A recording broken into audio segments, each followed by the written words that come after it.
សួស្តីកូនៗដែលជាសិស្សានុសិស្សទាំងអស់គ្នាជាទីស្រឡាញ់ថ្ងៃនេះជួបលោកគ្រូទៀតហើយនៅក្នុងការអានស្រៈនិស្ស័យទាំង23តួចូលកូនអានជាមួយលោកគ្រូទាំងអស់គ្នាស្រៈអាស្រៈអិស្រៈអីស្រៈអឹស្រៈអឺស្រៈអុស្រៈអូស្រៈអ៊ូស្រៈអាស្រៈអឺស្រៈអ៊ី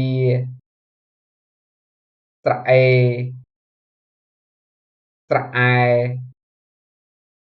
ស្រៈអៃស្រៈអោស្រៈអៅស្រៈអ៊ុំស្រៈអំស្រៈអាំស្រៈអាស់ស្រៈអូសស្រៈអេសស្រៈអស់